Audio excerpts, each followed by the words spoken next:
საერთაშორისო გამჭვირვალობა საქართველოს აჭარაში სასტუმროების შეფერხებულ მშენებლობებს ეხმაურება. ორგანიზაციამ ჩატარებული კვლევისა და ოფიციალური დოკუმენტაციის ანალიზის შედეგად დაადგინა, რომ ხშირ შემთხვევაში სამშენებლო პროცესი შეფერხებულია, თუმცა შეწყვეტილი არ არის.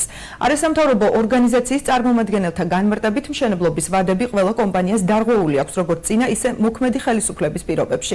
Holiday Inns და კემპინგის ბრენდის სასტუმროების განთავსების ვალდებულება კი არც ერთ ინვესტორს ხელშეკრულებით ნაკისრი არ აქვს. Trump Tower-ის და სასტუმრო პონტოს მშენებლობაზე აჭარის მთავრობა ინფორმაციას საერთოდ არ ფლობს. ვალდებულებების შეუსრულებლობის გამო საკუთრების უფლება მხოლოდ ერთ კომპანიას ჩამოერთვა. საერთაშორისო გამჭვირვალობა საქართველოს მოუწოდებს მოქმედ მთავრობას დააწესოს ეფექტიანი კონტროლის მექანიზმი, დაადგინოს კონკრეტული კრიტერიუმები, რათა თავიდან აიცილოს საინვესტიციო პროექტების გაჭიანურება. აჭარის ფინანსთა და ეკონომიკის მინისტრი რეგიონში ინვესტიციების შეფერხებას უარყოფს.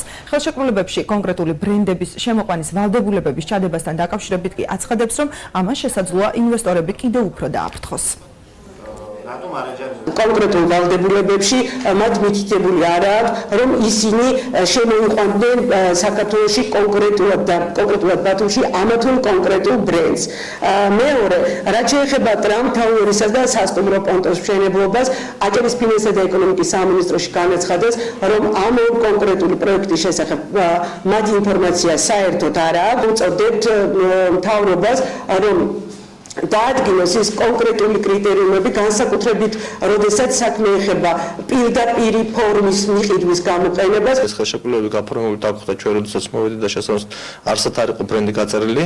იმ მიმართულებას, რომ თითქოს და შეფერხებული არის და არ მიმდინარეობს პროექტები, არსებობს რაღაც პრობლემები კონკრეტულ კომპანიებთან დაკავშირებით, იგივე შემიძლია ავიღო პრინც ჰოტელი, რომელიც ქალაქის ცენტრში მდებარეობს და შესაბამისად რაღაც პერიოდების განმავლობაში ჩვენი თხოვნა იყო ისე, რომ შეეჩერებინა სამუშაოები, ვინაიდან მიმდინარე ღონისძიებებისთვის არ შეეშალა ხელი. რაც შეეხება Holiday-თან დაკავშირებით, არაერთჯერ გავაცხადე და შესაბამისად Holiday-ის მაგათ იცვლება ბრენდი და შემოვა Crown Plaza. ერთი მისაზრდელი პოპულისტური განცხადებაა Trump Tower-თან დაკავშირებით და შემიძლია გითხრათ, რომ არ აშენდება, იმიტომ რომ ინვესტორი არ აფიქსირებს აღნიშნულ დაკავშირებით პოზიციას, რომ ეკეთება Trump Tower-ი.